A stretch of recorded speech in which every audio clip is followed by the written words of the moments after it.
Hello friends, मी Vishakha. Global online मराठीमध्ये आपल्या सर्वांचं स्वागत आहे. आजच्या सेशनमध्ये आपल्याला SRTMU म्हणजे स्वामी रामानंद तीर्थ मराठवाडा युनिव्हर्सिटी नांदेड यांच्या पेट एंट्रन्स एक्झामसाठी आपल्याला total research methodology complete MCQ through complete करायचं आहे. ओके, हे मॅरेथॉन सेशन असणार आहे, ज्याच्यामध्ये आपण संपूर्ण रिसर्च मेथोडॉलॉजीवरचे क्वेश्चन्स बघणार आहोत. सेशन स्टार्ट करण्यापूर्वी एक इम्पॉर्टंट सूचना किंवा संधी त्या स्टुडंटसाठी ज्यांची SRTMAची आणखी एक्झाम झाली नाही आहे, त्यांच्यासाठी ही सुवर्ण संधी आहे. कारण आपल्याला माहिती आहे सेशन एमध्ये संपूर्ण रिसर्च मेथोडॉलॉजीचे क्वेश्चन्स असणार आहेत. सो आम्ही एक फुल कोर्स घेऊन आलो आहोत रिसर्च मेथोडॉलॉजीवरती, ज्याच्यामध्ये तुम्हाला revision notes, revision mock test, 1000+ revision MCQ PDF आणि व्हिडिओ लेक्चर्स हे सगळं मिळणार आहे. या कोर्सच्या मदतीने तुम्ही सेक्शन ए जो आहे तो इझिली कंप्लीट किंवा क्लिअर करू शकणार आहात. या कोर्सची फीस आहे 599 म्हणजे ₹599. दिलेल्या व्हॉट्सअप नंबरवरती तुम्ही मेसेज करू शकता रजिस्ट्रेशन किंवा काही क्वेरी असेल तर. ओके, स्टार्ट करूया याच्या सेशनला. बघूयात पहिला प्रश्न. Dash dash called writing a summary before starting the research. संशोधनास प्रत्यक्ष सुरुवात करण्यापूर्वी तत्संबंधी सारांशात्मक लेखन करण्यास डॅश डॅश म्हणतात. जे आपण संशोधन लिहायला सुरू करतो त्याआधी एक सारांश लेखन करायचा असतो, त्याला काय म्हणतात, असा आपला प्रश्न आहे. तर आपले ऑप्शन्स आहेत: रिसर्च रिपोर्ट, संशोधनात्मक अहवाल, रिसर्च डेसर्टेशन, संशोधन प्रबंध, रिसर्च फ्रेमवर्क, संशोधन आराखडा, ऑल ऑफ द अबोव वरील सर्व. तर याचं उत्तर कसं असायला पाहिजे? तर बघू शकतो आपण संशोधात्मक अहवाल असतो का? नाही. अहवाल कधी देतो आपण? जेव्हा संशोधन एखादं कंप्लीट होतं तेव्हा त्याचा अहवाल देतो, किंवा कंप्लीट करण्याआधी पण हा अहवाल तयार करू शकतो की असं असं माझं संशोधन असणार आहे. पण डेझर्टेशन म्हणजे तयार झाल्यानंतर थेसिस देतो, ते प्रबंध देतो, तसं असतं. त्याच्यानंतर रिसर्च फ्रेमवर्क, तर हो, संशोधन सुरू करण्यापूर्वी द्यायचं असतं ते रिसर्च फ्रेमवर्क द्यायचं असेल, म्हणजे संशोधन आराखडा आपल्याला पूर्ण करायचा असतो. म्हणून एक ऑप्शन येणार आहे सी. रिसर्च फ्रेमवर्क जे आहे ते आपल्याला सुरुवातीला द्यावं लागतं, प्रत्यक्ष सुरुवात करण्यापूर्वी द्यावं लागतं. म्हणून याचं करेक्ट ऑप्शन सी आहे. Next question. The writing of dissertation should be. शोध प्रबंधाचे लेखन डॅश डॅश असावं. कसं असायला पाहिजे? प्रबंधाचं एका लेखन कसं असायला पाहिजे? आपले ऑप्शन्स आहेत: डेकोरेटिव्ह, अलंकारिक, टेक्निकल, परिभाषिक, रिसर्चेबल, संशोधनात्मक आणि पोएटिक, काव्यमय. या प्रश्नाचा आन्सर अगदी सोपं आहे. तुम्ही देण्याचा प्रयत्न केलात तर आणखीन सोपं आन्सर याचं तुम्हाला लगेच मिळेल. अलंकारिक, परिभाषिक किंवा काव्यमय गोष्ट संशोधनामध्ये येऊ शकत नाही, किंवा आपण यूज करणार नाही, किंवा ते व्हॅलिड वाटणार नाही. तर मग याचा आन्सर काय असणार आहे आपल्याला माहिती आहे, जे आहे रिसर्चेबल, जे एकदम करेक्ट आन्सर आहे. ते रिसर्चेबल म्हणजे संशोधनात्मक, म्हणजे शोध करण्यायोग्य असावा. शोध प्रबंधाचं लेखन कसं असावं? रिसर्चेबल असावं. म्हणजे करेक्ट आन्सर सी आहे. नेक्स्ट क्वेश्चन बघूया. The prevalence and feasibility of research depends on. संशोधनाची व्यापकता व व्यवहार्यता कशावरून ठरते किंवा डॅश डॅशवरून ठरते, असा आपला प्रश्न आहे. आपले ऑप्शन्स आहेत: टायटल, शीर्षक, कन्क्लुजन म्हणजे निष्कर्ष, एक्सपेन्स म्हणजे खर्च, ड्युरेशन म्हणजे कालावधी. तर संशोधनाची व्यापकता आणि व्यवहार्यता शीर्षकावरून ठरते का? नाही. निष्कर्ष एक आपण ऑप्शनला ठेवूया, बाकीचे ऑप्शन्स चेक करूया. खर्च किंवा कालावधीवरून ठरत नाही. तर संशोधनाची व्यापकता आणि व्यवहार्यता कशावरून ठरते? तर ती आहे कन्क्लुजन. म्हणजे याचं करेक्ट आन्सर आहे बी. कन्क्लुजन निष्कर्षावरून ठरते की संशोधन किती उपयोगी आहे किंवा किती व्यवहार्य आहे, किती उपयोगात येऊ शकतो लोकांना. म्हणून याचं ऑप्शन बी हे करेक्ट आहे. नेक्स्ट क्वेश्चन बघूया. Which of the following factors obstacles the objective findings of research. खालीलपैकी कोणत्या बाबींमुळे संशोधनाच्या वस्तुनिष्ठ निष्कर्षांना बाधा येते?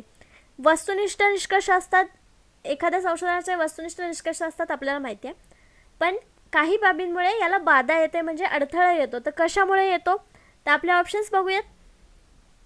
रिसर्चर्स प्रेजुडिसाइज म्हणजे संशोधकाचा पूर्वग्रह, सब्जेक्टिव्ह अप्रोच म्हणजे व्यक्तिनिष्ठ दृष्टिकोन, द टर्बन ऑफ इमोशन्स भावनिकतेचा पडगा, आणि D all of the above वरीलपैकी सर्व.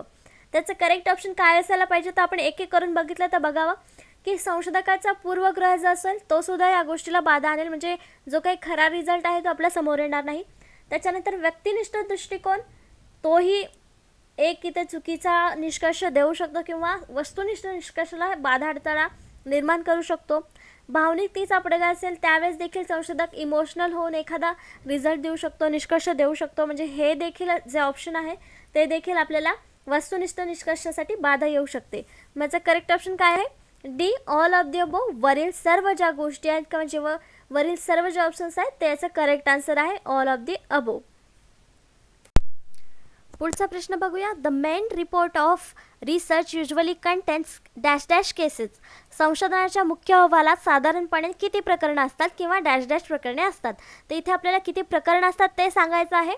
ऑप्शन्स आहेत 4 म्हणजे 4, 3 म्हणजे 3, 8 म्हणजे 8, 5 म्हणजे 5.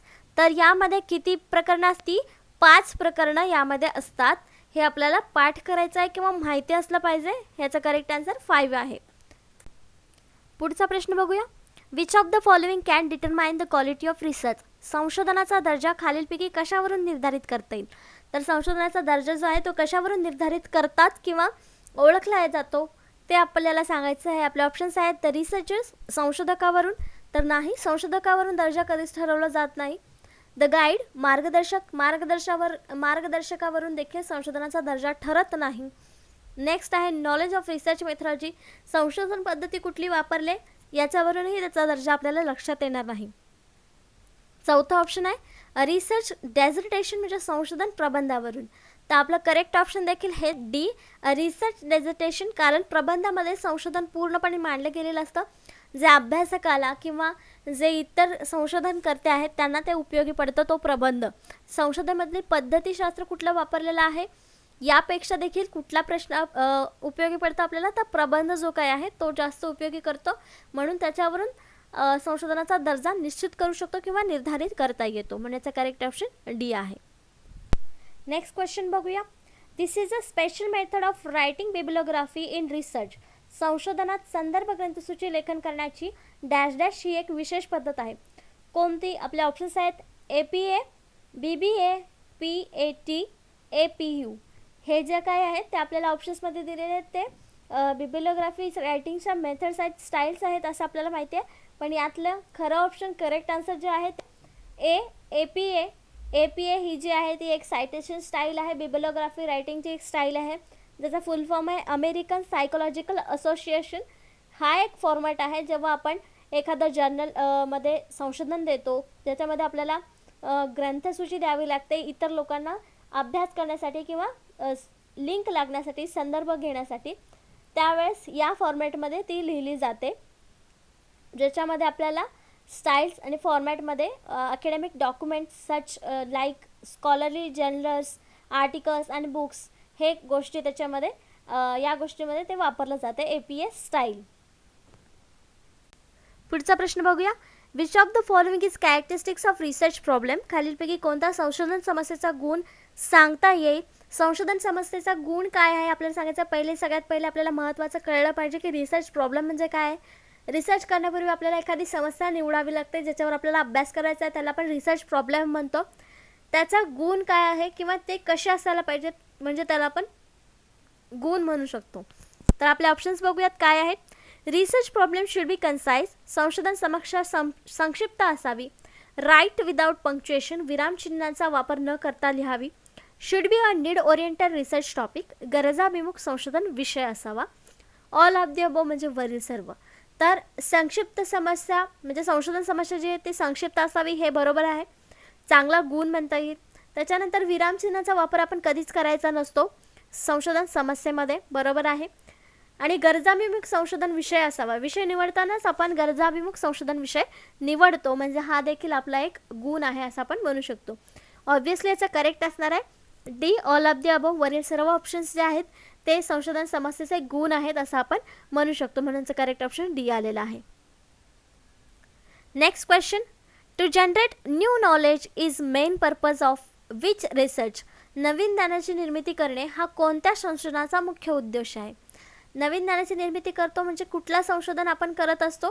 तर आपले ऑप्शन्स आहेत बेसिक म्हणजे मूलभूत, अप्लाइड म्हणजे उपयोजित, ॲक्शन म्हणजे कृती, एक्सपेरिमेंटल प्रायोगिक. तर इथं बेस निर्माण करायचं आहे, नवीन ज्ञान निर्माण करायचं आहे. म्हणून आपलं करेक्ट ऑप्शन काय येणार आहे बेसिक. मूलभूत संशोधन जे आहे त्याचा मुख्य उद्देश असतो ज्ञानाची निर्मिती करणे किंवा नवीन ज्ञानाची निर्मिती करणे, हा त्याचा मुख्य उद्देश असतो. म्हणून याचं करेक्ट ऑप्शन काय आलेलं आहे? ए आलेला आहे.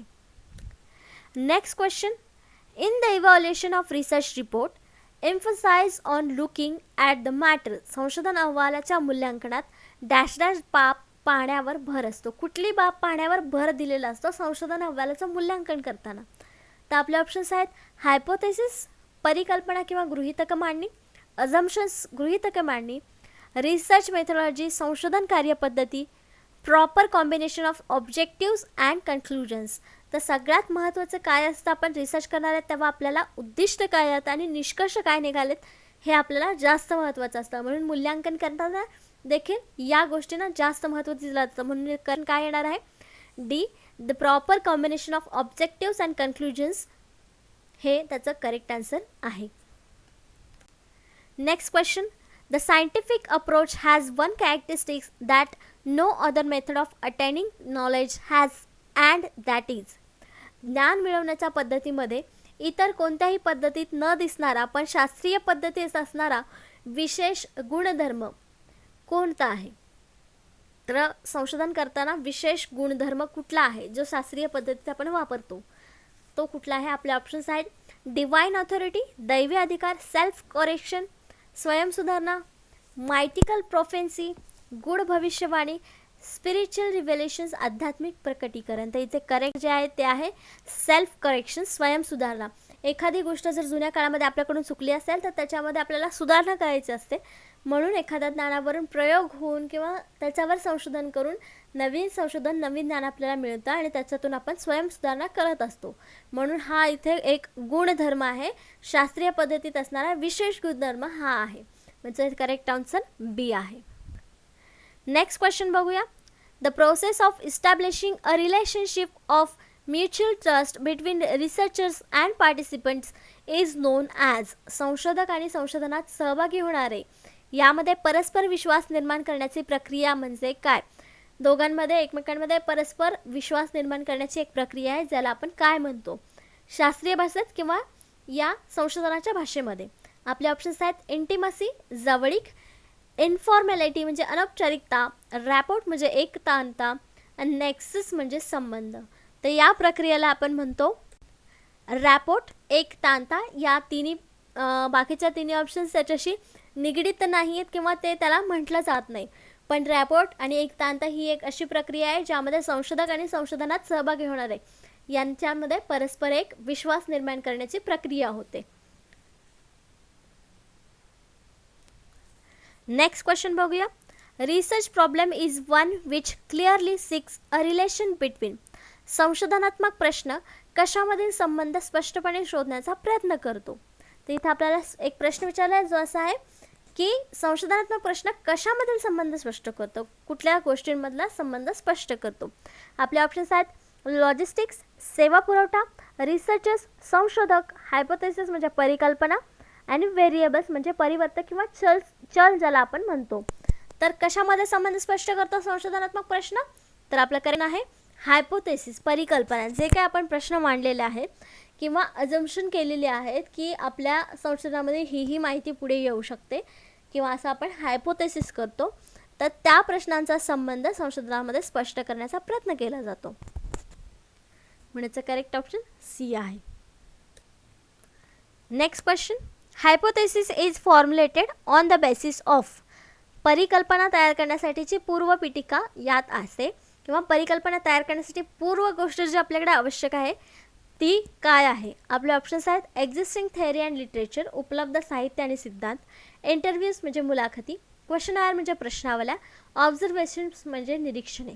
तर मुलाखती, प्रश्नावल्या आणि उपलब्ध साहित्य यावरती आपण अजम्पशन तयार करू शकतो. पण सगळ्यात जास्त महत्त्वाचं ऑप्शन करायच्यामध्ये ते आहे एक्झिस्टिंग थेअरी आणि लिटरेचर.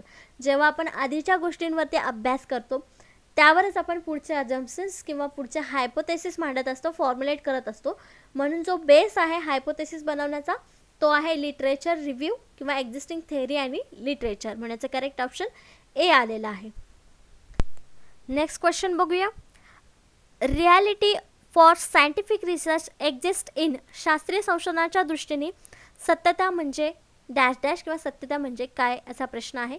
आपले ऑप्शन्स आहेत ओपिनियन्स मतप्रवाह, एम्पेरिकल वर्ड्स म्हणजे अनुभवजन्य स्थिती, अजम्पशन्स म्हणजे गृहीत धरलेल्या गोष्टी आणि नोशन्स म्हणजे समज कल्पना. त्याचं करेक्ट ऑप्शन ते आहे बी एम्पेरिकल वर्ड म्हणजे अनुभवजन्य स्थिती. शास्त्रीय संशोधनाच्या दृष्टीने सत्यता म्हणजे काय तर आपण जिथे प्रत्यक्ष अनुभव घेतोय, अनुभव घेण्यासारखी परिस्थिती आहे म्हणजेच अनुभवजन्य स्थिती आहे, त्याला आपण शास्त्रीय संशोधनाच्या दृष्टीने सत्यता म्हणू शकतो. कारण तिथे आपण ते सत्य स्वतःच्या डोळ्यांनी बघितलेलं असतं किंवा अनुभवलेलं असतं, म्हणून हे एम्पेरिकल वर्ड जे आहे त्याला सत्यता म्हणू शकतो.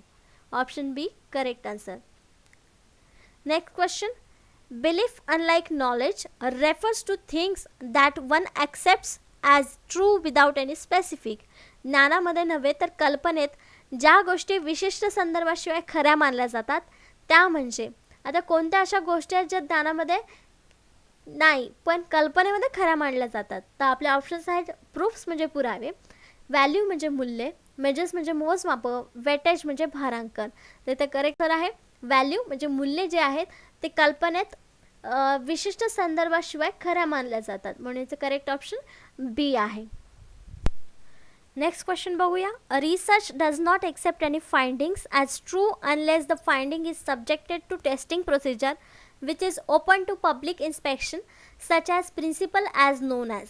जोवर एखादा निष्कर्ष सार्वजनिकरित्या तपासून पाहिला जात नाही तोवर संशोधक तो निष्कर्ष खरा आहे असे मानित नाही. हे तत्व म्हणजे काय तर संशोधनामध्ये आपण एखादा निष्कर्ष जेव्हा सार्वजनिकरित्या तपासत नाही, ज्या टेस्ट आहेत त्या टेस्ट वापरून हा निष्कर्ष खरा आहे की नाही मानत नाही, बघत नाही, प्रूव्ह करत नाही, तोपर्यंत ते तत्व अस्तित्वात येत नाही किंवा वापरात येत नाही किंवा लोक त्याला खरं मानत नाही. हे जे तत्व आहे त्याला काय म्हणतात तर आपले ऑप्शन्स आहेत ऑब्जेक्टिव्हिटी म्हणजे वस्तुनिष्ठता, सब्जेक्टिव्हिटी म्हणजे व्यक्तिनिष्ठता, सेरेंडिपिटी आणि डी न्यूट्रलिटी म्हणजे तटस्थता. त्याचं करेक्ट आहे ते आहे ऑब्जेक्टिव्हिटी वस्तुनिष्ठता. जे आपण म्हणतो की संशोधनामध्ये वस्तुनिष्ठता असली पाहिजे, तर ती वस्तुनिष्ठ म्हणजे काय, वस्तुनिष्ठता काय आहे ते आपल्याला या प्रश्नामधून त्याचा आन्सर मिळतं. प्रश्नामध्येच हे आन्सर आहे याचं. वस्तुनिष्ठता म्हणजे काय तर जोवर एखादा निष्कर्ष सार्वजनिकरित्या तपासून पाहिला जात नाही तोपर्यंत संशोधक तो निष्कर्ष खरा आहे असे मानित नाही.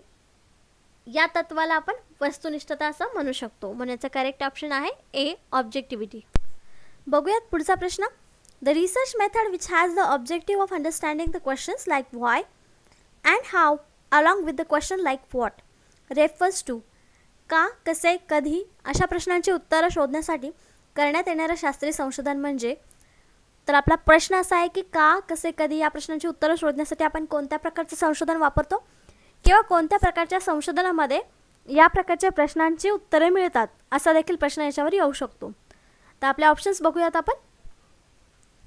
को-रिलेशनल रिसर्च परस्पर संबंध संशोधन, सर्वे रिसर्च सर्वेक्षण पद्धतीचं संशोधन, क्वालिटेटिव्ह रिसर्च गुणात्मक संशोधन, क्वांटिटेटिव्ह रिसर्च संख्यात्मक संशोधन. तर याच्यामध्ये लॉजिक असं लावायचं आहे की का, कसे, कधी ह्याची उत्तरं कशी येणार आहेत आपल्याला डिस्क्रिप्टिव्ह येणार आहेत. मग डिस्क्रिप्टिव्ह प्रकारचं संशोधन कोणत्या प्रकारच्या संशोधनामध्ये केलं जातं तर ते होतं क्वालिटेटिव्ह रिसर्चमध्ये, म्हणून याचं करेक्ट आन्सर जे आहे ते आहे क्वालिटेटिव्ह रिसर्च गुणात्मक संशोधन याचं करेक्ट आन्सर आहे. नेक्स्ट क्वेश्चन बघूया. The detail holistic description of the way of life of a culture is known as. एखाद्या संस्कृतीचे तपशीलवार आणि परिपूर्ण चित्रण म्हणजे काय किंवा त्याला आपण काय म्हणतो. आपले ऑप्शन्स आहेत इथेनोग्राफी, इथेनॉलॉजी, इथेनोस्टडी, एथनिक डिस्क्रिप्शन. तर इथं आपल्याला काय विचारलेलं आहे एखाद्या संस्कृतीचं तपशीलवार आणि परिपूर्ण चित्रण. म्हणजे इथं आपल्याला चित्रण विचारलं म्हणजे काय असणार ते नक्कीच डिस्क्रिप्शन असणार आहे एखाद्या संस्कृतीचं. म्हणजे आपलं करेक्ट आन्सर काय इथे ethnic description. Correct option D आहे. बघूयात पुढचा प्रश्न. Pre testing of investigative tool is done in the case of. माहिती गोळा करण्याच्या साधनांची पूर्वचाचणी कोणत्या पद्धतीत केली जाते. म्हणजे जे काही आपण साधनं वापरणार आहे माहिती गोळा करण्यासाठी त्याची पूर्वचाचणी घेतली जाते एका साधनामध्ये. ते साधन कोणतं आहे ते आपल्याला बघायचं आहे. तर आपल्याला ऑप्शन्समध्ये दिलेले आहे ते सगळी माहिती गोळण्यासाठी म्हणजे डेटा कलेक्शनचे टूल्स दिलेले आहेत. त्यापैकी एक टूल असं आहे की त्याची पूर्वचाचणी घ्यावी लागते आणि मगच तो आपल्या संशोधनासाठी योग्य आहे की नाही हे ठरवलं जातं. तर आपले ऑप्शन्स आहेत ऑब्झर्वेशन निरीक्षण, केस स्टडी म्हणजे व्यष्टी अभ्यास, इंटरव्ह्यू म्हणजे मुलाखत, क्वेश्चन आयर म्हणजे प्रश्नावली. त्याचं करेक्ट आहे बी केस स्टडी. केस स्टडी काय आहे माहिती आहे आपल्याला? केस स्टडी म्हणजे एखाद्या प्रकरणाचा एक मुद्दा किंवा एक गोष्ट अशी असते की आपल्याला त्याची पूर्व चाचणी करावी लागते, म्हणजे आपल्या अभ्यासाच्या संशोधना योग्य आहे की नाही, आणि त्यानंतरच आपण पुरावा किंवा संदर्भ म्हणून आपल्या संशोधनामध्ये त्याला वापर करू शकतो. त्यालाच आपण केस स्टडी असं म्हणू शकतो.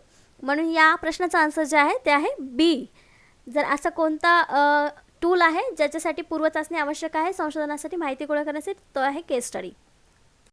नेक्स्ट क्वेश्चन बघूया. Sampling in qualitative research is similar to dash dash. Sampling in quantitative research. गुणात्मक संशोधनातील नमुना निवड ही संख्यात्मक संशोधनातील नमुना निवडीच्या टिंबटिंब या प्रकारासारखी असते. तर कोणत्या प्रकारासारखी असते? आपल्याला ऑप्शन्स आहेत. सिंपल रँडम साधी यादृच्छिक नमुना निवड, सिस्टमॅटिक पद्धतशीर नमुना निवड, कोटा अँड पर्पोजिव्ह सहेतुक नमुना निवड. तर ह्याचा आन्सर आहे डी पर्पोजिव्ह सहेतुक नमुना निवड. ही जी काही पद्धत आहे त्याच्यामध्ये गुणात्मक संशोधनातील नमुना निवडी संख्यातली संशोधन नमुन्यातील नमुना निवडीच्या या प्रकारासारखी असते. म्हणजे या प्रकारचा जो नमुना आहे तो दोन्हीमध्ये वापरला जातो. पुढे next क्वेश्चनकडे.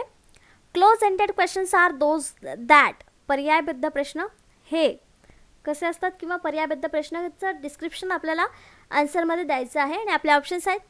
Relate to basic demographic characteristics मूलभूत लोकसंख्याशास्त्रीय गुणधर्माशी संबंधित असतात. एनकरेज एलॅबोरेट रिस्पॉन्स दीर्घ प्रतिसादाला प्रोत्साहन देतात. Allows respondent not to answer कुठल्याही उत्तराची शक्यता नाकारतात. Have a fix range of possible answers संभाव्य उत्तरांची विशिष्ट व्याप्ती असणारे असतात हे questions. Close ended question. Close ended question म्हणजे प्रश्नामध्येच आपल्याला उत्तर पण मिळतं. क्लोज म्हणजे जिथे एंड नाही आहे किंवा ठरलेला आहे एंड. क्लोज होतो एंड तिथे, म्हणजे थोडक्यात ज्याला एंड ठरलेला आहे, लिमिटेड आहे. माझा काय आन्सर असणार आहे? Have a fix range of answers. म्हणजे याचं करेक्ट ऑप्शन डी आपल्याला मिळालेला आहे. तर असं आपण लॉजिक एक्झाममध्ये सुद्धा लावू शकतो की प्रश्नामध्येच काही वेळेस आपल्याला आन्सर मिळत असतं. जेव्हा आपण प्रश्न व्यवस्थित वाचतो, क्लोज एंडेड क्वेश्चन्स व्हॉट, तर have a fix range of possible answers, इथेच आपल्याला आन्सर मिळतं. म्हणून आपल्याला करेक्ट पहिले लक्ष देऊन प्रश्न ऐकायचे असतात, प्रश्न लिहायचे असतात किंवा वाचायचे असतात, आणि मग त्याचा आन्सर आपल्याला भोप येतं. बघूया next question. Cross cultural studies are an example of. आंतरसांस्कृतिक अभ्यास हे डॅश डॅशचे उदाहरण आहे. Cross cultural studies are example of कशाचं उदाहरण आहे आंतरसांस्कृतिक अभ्यास हे? तर आपले ऑप्शन्स आहेत.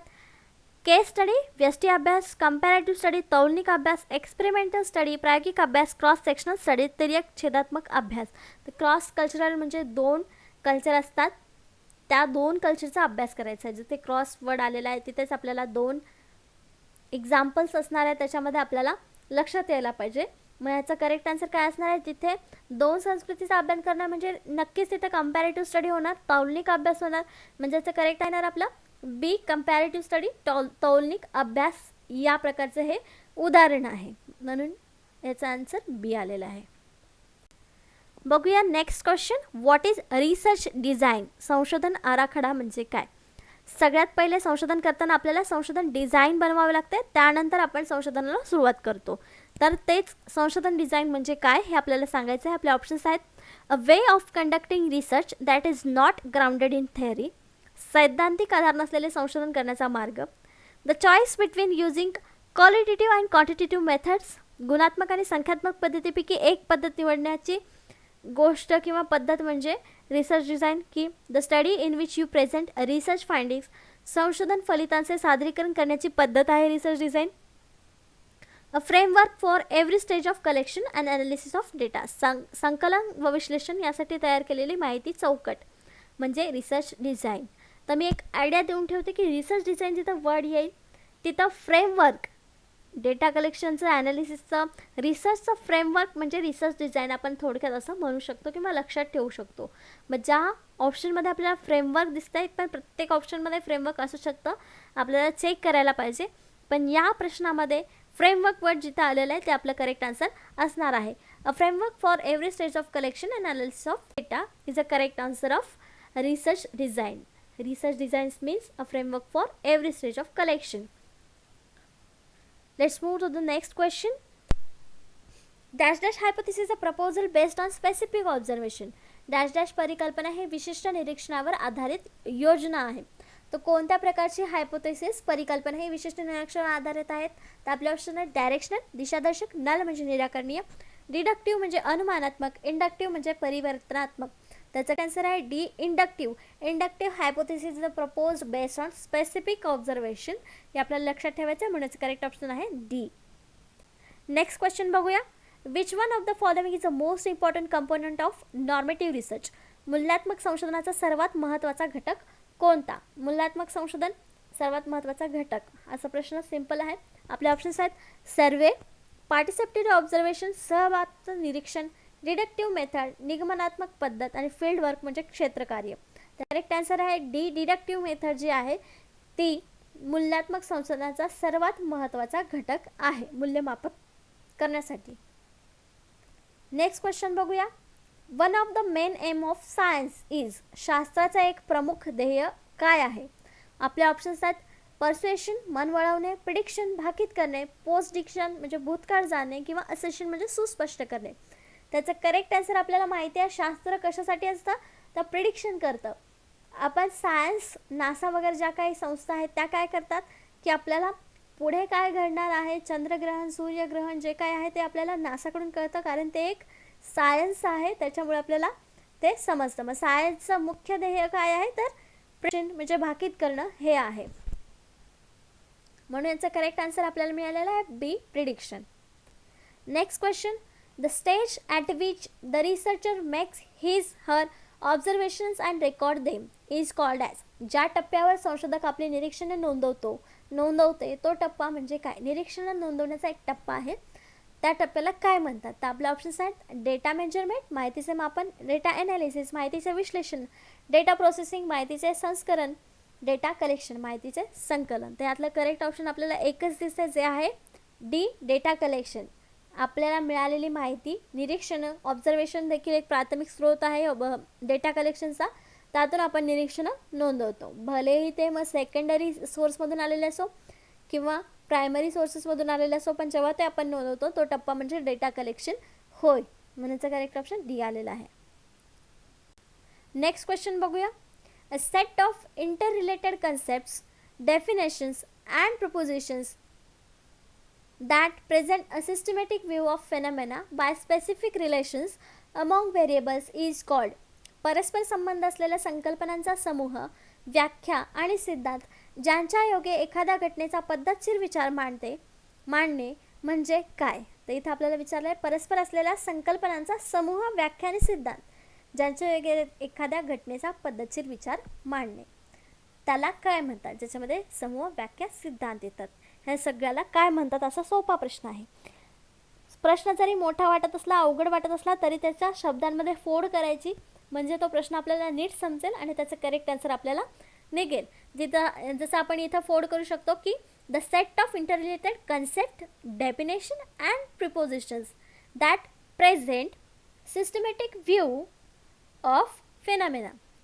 तर कशामध्ये काय ते व्ह्यू देतो आपल्याला? कशाचा व्ह्यू देतो? Definition, concept and prepositions. याला काय म्हणतात असा हा प्रश्न आहे. तर आपले ऑप्शन्स आहेत प्रोसिजर कार्यप्रणाली, थिअरी म्हणजे सिद्धांत, मेथड म्हणजे पद्धत, डी कॉझेशन म्हणजे कार्य कारण भाव. त्याचं करेक्ट आन्सर आहे बी, थिअरी सिद्धांत. सिद्धांतमध्ये आपल्याला माहिती आहे आपण कन्सेप्ट क्लिअर करतो, डेफिनेशन लिहितो, प्रोपोजिशन्स देत असतो, प्रेझेंट करतो, सिस्टमॅटिक व्ह्यू देतो, म्हणून त्याला आपण थिअरी म्हणतो. म्हणून याचं करेक्ट ऑप्शन बी आहे. An exhaustive and critical reading of the available literature on their search topic prior to its investigation is called as. संशोधन सुरू करण्यापूर्वी उपलब्ध असलेले साहित्य चिकित्सकपणे आणि व्यापक स्वरूपात वाचणे याला काय म्हणतात? थोडक्यात आपल्याकडे ज्या साहित्य उपलब्ध आहे त्याचा आढावा घेणे याला काय म्हणतात आपल्या रिसर्चच्या भाषेमध्ये? आपले ऑप्शन्स आहेत researching of literature, review of literature, assessment of literature and classification of literature. इथं भलेही आपल्याला ऑप्शन सेम दिसत असले तरी आपल्याला करेक्ट ऑप्शन इथे चॉईस करायचं आहे. रिसर्चिंग ऑफ लिटरेचर नाही तर review of literature correct answer आहे. रिव्ह्यू म्हणजे जे आपल्याकडे उपलब्ध असलेल्याचा अभ्यास करायचा, चिकित्सकपणे अभ्यास करायचा, व्यापक स्वरूपात त्याला वाचायचं, ऑब्झर्वेशन करायचा, आढावा घ्यायचा, परीक्षण करायचं म्हणजेच review of literature. Next question, a focus group discussion includes about dash dash participants. Focus group डिस्कशनमध्ये साधारणपणे किती लोक सहभागी होऊ शकतात. आपल्याला माहिती आहे डेटा कलेक्शनसाठी ही पण एक पद्धत वापरली जाते, फोकस ग्रुप डिस्कशन, ज्याच्यामध्ये साधारण किती लोक सहभागी होऊ शकतात. तर याच्यामध्ये ऑप्शन्स आहेत 6 ते 8, 22 ते 26, 2 ते 4, 10 ते 15. फोकस ग्रुपसाठी याचं करेक्ट आहे ए, 6 ते 8 लोक या प्रकारच्या डिस्कशनमध्ये सहभागी होऊ शकतात. हा आपल्याला प्रश्न मागच्या एक्झाममध्ये देखील आलेला आहे. तर ह्याचं करेक्ट आन्सर आहे 6 ते 8 पार्टिसिपंट फोकस ग्रुप डिस्कशनमध्ये साधारणपणे सहभागी होऊ शकतात. बघूया next question, doing research involves the steps. Research करताना काही स्टेप्स असतात, त्या रिसर्चच्या स्टेप्स आपल्याला सांगायच्या आहेत. तर त्यांनी मेसेज दिलेला आहेत, आपल्याला त्याचा योग्य क्रम लावायचा आहे. तर आपल्याला ऑप्शन्स काय दिलेले आहेत, stating the research objectives and hypothesis, methodology, identification of research problem, collection and analysis of data, statement of results and discussion, identify their correct sequence. हे आपल्याला ऑप्शन्स दिलेले आहेत, त्याच्यातून आपल्याला त्याचा करेक्ट सिक्वेन्स लावायचा आहे. ऑप्शन्स जसं मराठीमध्ये दिलेलं आहे, 1 संशोधनाचे उद्दिष्टे व अनुषंगिक गृहीते, पद्धतीशास्त्र, संशोधन समस्या ओळखणे, मिळालेल्या गुणात्मक संख्यात्मक माहितीचे विश्लेषण करणे, फलिताचे चर्चात्मक विवेचन करणे, या बाबींचा उपयोग केला जातो. याचा योग्य क्रम लावा. आपल्याला ऑप्शन्स दिलेले आहेत, त्या ऑप्शन्सपैकी आपल्याला करेक्ट ऑप्शन निवडायचा आहे. तर आपल्याला सुरुवात काय करायची आहे, तर रिसर्च प्रॉब्लेम हे सगळ्यात पहिले स्टेप आहे रिसर्चची. मग इथे 3 नंबर सगळ्यात पहिले यायला पाहिजे. तर 3 नंबर असलेला ऑप्शन कोणता आहे आपला, सी. तर त्याच्या पुढच्या स्टेप्स पण बरोबर आहेत का आपण चेक करून घ्यायचं. पण पहिले स्टेप जेव्हा आपण ओळखतो तेव्हा ते ऑप्शन्स बरोबर आहे का पहिलं चेक करायचं. मग सीमध्ये 3 नंबर आहे identification of research problem. Second दिलेला आहे फर्स्ट नंबरचा स्टेटिंग रिसर्च ऑब्जेक्टिव्ह अँड हायपोथेसिस. बरोबर आहे. रिसर्च प्रॉब्लेम नंतर ऑब्जेक्टिव्स आणि हायपोथेसिस आपण करतो, तयार करतो किंवा मिळवतो, लिहितो, मांडतो. त्याच्यानंतर सेकंड नंबर आहे मेथोडॉलॉजी. जेव्हा ऑब्जेक्टिव्ह आणि हायपोथेसिस झाल्यानंतर मेथड आपण चॉईस करतो किंवा त्यानुसार आपण पद्धतीने संशोधन करायला लागतो. मग चौथी स्टेप आहे collection and analysis of data. Methodology ठरवली एकदा की आपण डेटा कलेक्शनला सुरुवात करतो किंवा त्याचं ॲनालिसिस करतो. आणि फिफ्थ सगळ्यात शेवटची स्टेप आहे ती म्हणजे statement of results and discussion. मग इथे करेक्ट ऑप्शन आपल्याला सी मिळालेला आहे का, तर हो बरोबर आहे. ह्या स्टेप्स सगळ्या बरोबर आहेत, म्हणून इथे करेक्ट ऑप्शन आपला सी. 3, 1, 2, 4, 5 हा योग्य क्रम इथे आहे, आपल्याला मिळतो आहे C option. Next question, the bibliography of research report. एखाद्या संशोधन अहवालाचा संदर्भ काय आहे किंवा बिब्लिओग्राफी म्हणजे काय आहे आपल्याला सांगायचं. आपले ऑप्शन्स बघूयात. List all this books published on the topic. सूचीमध्ये त्या विषयावर प्रकाशित सर्व पुस्तकांची यादी दिलेली असते. Lends credibility to the report and serves as a guide for further research. वाङ्मयामुळे त्या अहवालास विश्वासार्हता प्राप्त होते, तसेच पुढील संशोधनासाठी मार्गदर्शन होते. Includes summarise of reference listed in it. सूचित केलेल्या प्रत्येक संदर्भाचा सारांश केलेला असतो. Is always writ in a format of prescribe by the American psychological association. वाङ्मयाचे लिखाण फक्त अमेरिकन सायकोलॉजिकल असोसिएशनने ठरवलेल्या पद्धतीनुसारच केले जाते. त्याचं करेक्ट आहे B. Lends credibility to the report and serves as a guide for further research. का पहिलं बरोबर नाही आहे, कारण त्याच्यामध्ये प्रकाशित सगळ्याच पुस्तकांची यादी दिलेली नसते, फक्त आपण यूज केलेल्या पुस्तकांची याद्यामध्ये असते. तिसरं बरोबर नाही आहे, कारण याच्यामध्ये सारांश दिलेला असतो असं ते ऑप्शन म्हणतं, मग हे पण चुकीचं आहे. आणि लास्ट इथे एकच पद्धत वापरतात किंवा ठरवलेली असते असं म्हटलं आहे, पण तसं नाही आहे. याच्या अनेक पद्धती आहे बिब्लिओग्राफी लिहिण्याच्या, त्या वेगवेगळ्या पद्धती आहे, म्हणून याचं करेक्ट ऑप्शन फक्त बी आहे.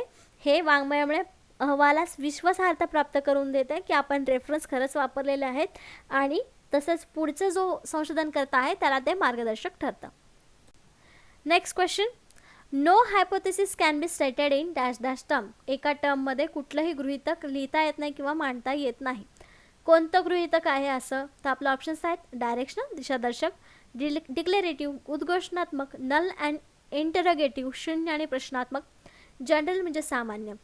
तर याचं कसं आहे डी. जनरल सामान्य गृहीतक आहे ते कुठल्याही प्रकारामध्ये मांडता येत नाही, हे आपल्याला लक्षात ठेवायचं आहे. म्हणजे याचं करेक्ट आन्सर जे आहे ते डी आहे, जनरल सामान्य.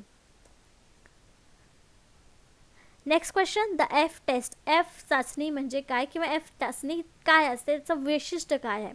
आपले ऑप्शन्स आहेत इज बेसिकली वन साइडेड, मुख्यतः एकभुज असते. इज बेसिकली टू साइडेड, मुख्यतः दुभुज असते. Can be either depending on the hypothesis, गृहीतकानुसार एक भुज किंवा दुभुज असेल. Can never be two sided, दुभुज कधीच असू शकत नाही. त्याचं कसं आहे C, can be either depending on the hypothesis, म्हणजे गृहीतकावर एक भुज किंवा दुभुज किंवा टेस्ट जी आहे ती दोन्ही प्रकारे असू शकते, गृहीतकावरती अवलंबून असते असं आपण म्हणू शकतो. म्हणजे करेक्ट आन्सर सी आहे. Next question, experimental research can be, प्रायोगिक संशोधनाचे डॅश डॅश करता येते. काय करता येते तर आपले ऑप्शन आहे easily generalization, easily analyse, easily planned, precisely control. तर प्रायोगिक संशोधन जिथे येतं तिथे कंट्रोल हा वर्ड आपल्याला लक्षात ठेवायचा आहे. जसं रिसर्च डिझाईनला आपण फ्रेमवर्क वर्ड लक्षात ठेवला आहे, तसा प्रायोगिक संशोधनासाठी कंट्रोल हा कंट्रोल वर्ड हा वर्ड लक्षात ठेवायचा आहे. म्हणजे याचं करेक्ट ऑप्शन आपलं काय असणार, डी, प्रिसाइजली कंट्रोल, नेमकेपणाने नियंत्रित केलेले असतात प्रायोगिक संशोधनामध्ये. म्हणजे करेक्ट आन्सर डी आहे. Next question, the quality of research journal is indicated by it's dash dash. एखादा संशोधन नियतकालिकाचा दर्जा याद्वारे दर्शवला जातो. कशाद्वारे दर्शवला जातो? द क्वालिटी ऑफ रिसर्च जर्नलमध्ये जे काही रिसर्च प्रसिद्ध केले जातात त्याची क्वालिटी किंवा दर्जा कशावरून दर्शवतात तर आपले ऑप्शन्स आहेत H index, G index, IO score and D impact factor. त्याचं करेक्ट आहे डी, इम्पॅक्ट फॅक्टर. किती इम्पॅक्ट लोकांवरचा पडलेला आहे, किती वाचकांपर्यंत तो पोहोचलेला आहे, किती वाचकांना तो आवडला आहे, हा इम्पॅक्ट फॅक्टर जो आहे त्याच्यावर रिसर्च जर्नल आपल्याला दर्जा दर्शवत असतो रिसर्चच्या क्वालिटीचा. म्हणण्याचं करेक्ट आन्सर डी आहे. नेक्स्ट क्वेश्चन बघूया. Research problem is primarily chosen depending upon. संशोधन विषयाची निवड ही प्रामुख्याने डॅश डॅशवर अवलंबून असते. कशावर अवलंबून असते? प्रश्न तसा आपल्याला खूप सोपा वाटतो, पण ऑप्शन्स बघितल्यानंतर तो अवघड वाटायला लागतो. पण अवघड वाटून घ्यायचं नाही, आपल्याला करेक्ट ऑप्शन चॉईस करायचं आहे. Research problem is primarily chosen depending upon. संशोधन विषयाची निवड ही प्रामुख्याने कशावर अवलंबून असते? इट्स रिलेव्हन्स, त्याच्या समर्पकतेवर, अवेलेबल फंड्स, उपलब्ध निधीवर, इंटरेस्ट ऑफ रिसर्च, संशोधकाच्या आवडीवर, अवेलेबिलिटी ऑफ लिटरेचर, ग्रंथसंपदेच्या उपलब्धतेवर. त्याचा correct answer A, it's relevance. भलेही त्याच्याकडे फंड्स असो, आवड असो त्या विषयामध्ये, किंवा ग्रंथसंपदा असो किंवा नसो, पण तो विषय जर रिलेव्हन्स असेल, समर्पकतेवर असेल किंवा त्याच्यावर करंट इश्यूवर असेल, आवश्यक असेल त्याच्यावर रिसर्च करणं, तर तो विषय आपण निवडू शकतो किंवा संशोधक प्रामुख्याने ते विषय निवडतात. म्हणून याचं करेक्ट आन्सर काय आहे? ए, इट्स रिलेव्हन्स. याच्यावर संशोधन विषयाची निवड ही प्रामुख्याने अवलंबून असते. Next question, which of the following is primary source of information. खालीलपैकी कुठला माहितीचा मूळ स्रोत आहे? ऑप्शन्स आहेत रिसर्च रिव्ह्यू, संशोधकांचा समालोचक अहवाल, रिसेंटली रिटर्न टेक्स्टबुक, नुकतेच लिहिलेले पाठ्यपुस्तक, research article published in a standard journal, प्रमाणभूत नियतकालिक प्रसिद्ध झालेला संशोधन लेख, a multi author treatise published in year 2015, अनेक लेखकांनी लिहिलेला व 2015 साली प्रसिद्ध झालेला ग्रंथ. त्याचा आन्सर आहे C, research article publish in standard journal, प्रमाणभूत नियतकालिक प्रसिद्ध झालेला संशोधन लेख. आपला सेकंडरी स्रोत जो असतो तो बुक्स वगैरे असतात, पण नुकतंच लिहिलेलं पाठ्यपुस्तक असू शकत नाही, किंवा रिसर्च रिव्ह्यू जो आहे तो प्रायमरी सोर्स असू शकत नाही. पण प्रायमरी सोर्स म्हणजे जिथं आपण स्वतः माहिती घेणार आहोत. मग जर्नलमधून आपण स्वतः माहिती घेतो, नियतकालिकामध्ये झालेला प्रसिद्ध आर्टिकल आपण वाचतो आणि त्यातून आपण डेटा घेतो, म्हणजे तो प्रायमरी सोर्स होतो. म्हणून याचं करेक्ट आन्सर सी आहे. A research report showed that the population of the country increased from 20 million in 1941 AD to 60 million in 2000 AD. The study can best be described as. एका संशोधन अहवालानुसार एका देशाची लोकसंख्या 1941 साली 2 कोटी होती, ती 2000 साली 6 कोटी इतकी झाली. या अभ्यासाचे सर्वोत्तम वर्णन असे होईल. म्हणजे कुठल्या प्रकारचं हा स्टडी आहे किंवा त्याचं उदाहरण आहे कशाचं? तर आपले ऑप्शन्स आहेत फॅक्टोरियल, घटकीय, सोशल, सामाजिक, लॉन्जिट्युडनल, दीर्घकालीन, क्रॉस सेक्शनल, छेदखंडित. त्याचं करेक्ट आहे सी, लॉन्जिट्युडनल. आपल्याला माहिती आहे लॉन्जिट्युडनलमध्ये आपण दीर्घकालीन अभ्यास करतो एका रेषेमध्ये, म्हणजे सतत त्याचा गॅप घेऊन अभ्यास केलेला असतो. ऑप्शन्समध्ये ते आहे, म्हणजे आपल्या प्रश्नामध्ये तसं दाखवलेलं आहे की असा कोणता स्टडी आहे किंवा असा साखळीने किंवा जर त्याचा सालानुसार अभ्यास केलेला आहे त्याचं कुठल्या प्रकारचं वर्णन होईल. तर त्याचं करेक्ट आन्सर आहे सी, लॉन्जिट्युडनल, दीर्घकालीन. Next question, a hypothesis is not always necessary in dash dash studies. Dash dash अभ्यासासाठी गृहीतक आवश्यक असेलच असं नाहीत. असं कोणत्या प्रकारचा रिसर्च आहे किंवा अभ्यास आहे ज्याच्यामध्ये गृहीतक आवश्यक नसतं. तर आपले ऑप्शन्स आहेत नॉर्मेटिव्ह, प्रमाणीभूत, कोरिजिनल म्हणजे सहसंबंधात्मक, एक्सपेरिमेंटल म्हणजे प्रयोगाधिष्ठित, हिस्टॉरिकल म्हणजे ऐतिहासिक. त्याचं करेक्ट आन्सर जे आहे ते आहे दी, सोपं आन्सर आहे. हिस्टॉरिकलमध्ये आपल्याला प्रिझम्पशन्स किंवा हायपोथेसिस मांडावे लागत नाही. जे ऑलरेडी आहेत तेच आपल्याला एक्सप्लेन करायचं असतं किंवा ॲनालिसिस करायचं असतं आणि मग ते समोर मांडायचं असतं. म्हणून याचं करेक्ट आन्सर डी आहे. Next question, which of the following sampling methods is based on probability. आता इथे आपल्याला विचारलेलं आहे खालील नमुना निवड पद्धतीपैकी कोणती पद्धत संभाव्यतेवर आधारित आहे. आपल्याला माहिती आहे सॅम्पलिंगचे किंवा नमुना निवडीचे दोन पद्धती आहेत मुख्य, जे आहेत संभाव्यतेवर आधारित आणि असंभाव्यतेवर आधारित. त्याच्यामध्ये आपल्याला विचारलेलं आहे की संभाव्यतेवर आधारित कोणती पद्धत आहे खालीलपैकी ऑप्शन्सपैकी. तर judgement sampling, stratified sampling, quota sampling, convenience sampling यापैकी कुठल्या संभाव्यतेवर आधारित आहे. तर बी, स्ट्रॅटिफाईड सॅम्पलिंग ही जी पद्धत आहे ती आहे प्रोबॅबिलिटी सॅम्पलिंगची पद्धत आहे. म्हणजे करेक्ट ऑप्शन बी आहे. Next question, field study is concern with. क्षेत्रीय अभ्यासाशी खालीलपैकी कोणती गोष्ट निगडीत आहे. आपले ऑप्शन्स आहेत रिअल लाईफ सिच्युएशन, प्रत्यक्ष वस्तुस्थिती, doing laboratory studies in outdoor, प्रयोगशाळेतील परंतु बाहेर केलेला अभ्यास, एक्सपेरिमेंटल अप्रोच, प्रायोगिक दृष्टिकोन, कलेक्टिंग सिलेक्टिव्ह डाटा, माहिती निवडक माहिती संग्रहण. तर याचं करेक्ट जे आहे ते आहे real life situation. Field study म्हणजे तिथं आपण एखाद्या क्षेत्रामध्ये स्वतः जाऊन अभ्यास करत असतो किंवा त्याच्याशी निगडीत गोष्टी आपण अभ्यासत असतो. म्हणून याचं करेक्ट ऑप्शन जे आहे ते ए आहे, वस्तुस्थितीशी निगडीत या गोष्टी असतात. Next question, one of the following is reference management software. खालीलपैकी एक जे आहे ती संदर्भ सूची व्यवस्थापन संगणकीय आज्ञा प्रणाली आहे. आपल्याला माहिती आहे सॉफ्टवेअर्स आलेले आहेत वेगवेगळे, तसेच संदर्भ सूची बिब्लिओग्राफी बनवण्यासाठी रेफरन्स मॅनेजमेंट सॉफ्टवेअर आलेलं आहे. त्या सॉफ्टवेअरचं नाव काय आहे. आपले ऑप्शन्स आहेत EndNote, Turnitin, Copyscape, Viper. त्याचं आन्सर आहे एंड नोट. एंड नोट जे सॉफ्टवेअर आहे ते रेफरन्स मॅनेजमेंट सॉफ्टवेअर आहे. हे रेफरन्स मॅनेज करण्यासाठी वापरलं जातं. म्हणजे करेक्ट ऑप्शन ए आहे, आपल्याला लक्षात ठेवायचं आहे. Next question, the dash dash of a research article is placed near it's beginning. संशोधन लेखाचे सुरुवातीस लिहिलं जातं किंवा लिहिली जाते. काय लिहिलं जातं. रिसर्च आर्टिकलच्या पहिले लिहिलं जातं, सुरुवातीला लिहिलं जातं. आपले ऑप्शन्स आहेत समरी, संक्षेप, अब्स्ट्रॅक्ट, सारांश, सिनॉप्सिस, गोषवारा, प्रीफेस म्हणजे प्रस्तावना. त्याचं करेक्ट आहे सिनॉप्सिस, गोषवारा.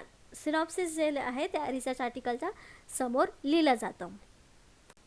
Next question, proposal that may provisionally serves as a starting point for further research is known as dash dash hypothesis.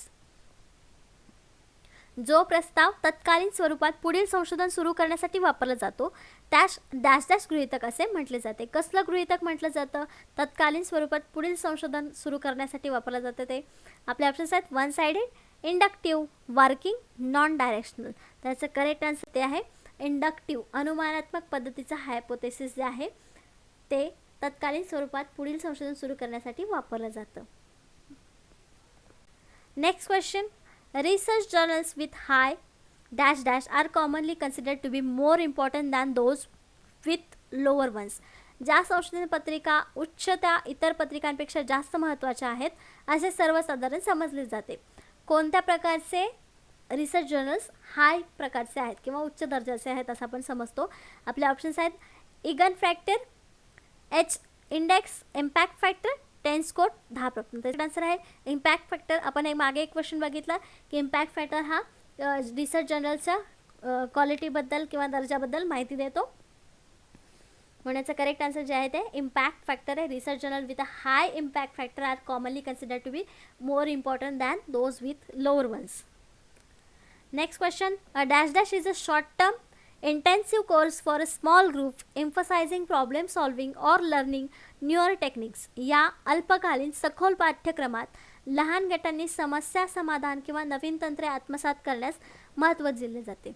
कसं यापैकी कुठली गोष्ट अशी आहे जी अल्पकालीन असते पण सखोल पाठ्यक्रमात लहान गटांनी समस्या समाधान किंवा नवीन तंत्र आत्मसात करण्यात महत्त्व दिलं जातं. म्हणजे इथं आपल्याला एखादं शिक्षण मिळतंय, असं यापैकी काय आहे?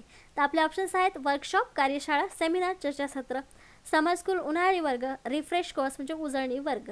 त्याचं करेक्ट आन्सर आहे समर स्कूल, कारण छोटा कालावधी असतो आणि लहान मुलांच्या गटांचा किंवा लहान गटांचा इथे तंत्र नवीन नवीन आत्मसात केली जातात, म्हणून आपण समर स्कूल, उन्हाळी वर्ग असं म्हणू शकतो. पुढचा प्रश्न, well written dash dash attracts potential readers and facilitate the cataloguing of research report in a electronic database. Dash dash संभाव्य वाचकांना आकृष्ट करेल व त्याचबरोबर संशोधन अहवालांची संगणकीय आधार सामग्री सुलभतेने तयार करायला उपयोगी होईल. असं काय आहे जे आपल्याला वाचकांना आकृष्ट करतं, म्हणजे तेच वाचून लोकांना आकर्षित करतं? तर आपले ऑप्शन्स आहेत टायटल शीर्षक, समरी म्हणजे संक्षेप, ॲब्स्ट्रॅक्ट म्हणजे सारांश, सिनॉप्सिस म्हणजे गोषवारा. त्याचं करेक्ट आहे सी ॲब्स्ट्रॅक्ट. सारांश जो काय आहे आपल्या संशोधनाचा सारांश जो असतो तो वाचून आपल्या वाचकांना आकर्षित करतो आणि संशोधन अहवालाची संगणकीय आधार सामग्री सुलभतेने तयार करण्यासाठी मदत होते. तर ॲब्स्ट्रॅक्टमध्ये थोडक्यामध्ये माहिती दिलेली असते आपल्याला की काय काय रिसर्चमध्ये आहे, म्हणजे करेक्ट आन्सर सी आहे. Next question, a proposal that may provisionally served as a starting point for further research is known as. जो प्रस्ताव तात्पुरत्या स्वरूपात पुढील संशोधनासाठी आरंभबिंदू म्हणून वापरता येतो त्यास डॅश डॅश असे म्हणतात. जो प्रस्ताव, एक प्रस्ताव आहे जो तात्पुरत्या स्वरूपात आपण एक आरंभबिंदू म्हणतो किंवा त्याला मध्यबिंदू किंवा एक सपोर्टिव्ह स्टेटमेंट ज्याला म्हणतो, ते काय आहे? आपले ऑप्शन्स आहेत हायपोथेसिस गृहीतक, थेअरी सिद्धांत, मॉडेल म्हणजे प्रतिरूप, प्रिन्सिपल म्हणजे तत्व.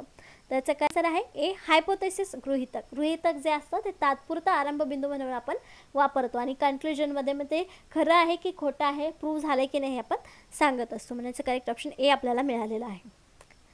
Next question, a dash dash is use to show exact value. आकडे बिनचूकपणे दर्शवण्यासाठी याचा वापर केला जातो. कशाचा? आपले ऑप्शन्स आहेत पाय चार्ट, टेबल, बार डायग्राम, डॉट प्लॉट. त्याचं करेक्ट आहे बी टेबल, म्हणजे कोष्टक, तक्ता जो असतो त्याच्यामध्ये आपल्याला एक्झॅक्ट व्हॅल्यू दाखवता येते बिनचूकपणे आकडे दर्शवण्यासाठी याचा वापर केला जातो, म्हणजे करेक्ट ऑप्शन बी आहे. Next question, which of the following is a most recent and dependable source of information on a broad scientific topic. एखाद्या विस्तृत शास्त्रीय विषयाच्या बाबतीत खालीलपैकी माहितीचा अत्याधुनिक व विश्वसनीय स्रोत कोणता असेल? आपले ऑप्शन्स आहेत research paper, bibliography, review article, new textbook. त्याचा आन्सर आहे रिव्ह्यू आर्टिकल. त्याच्यामध्ये आपल्याला खरी आणि विश्वसनीय माहिती प्राप्त होते, म्हणण्याचं करेक्ट आन्सर जे आहे ते सी आहे. नेक्स्ट क्वेश्चन बघूया, which of the following is not characteristic of good hypothesis.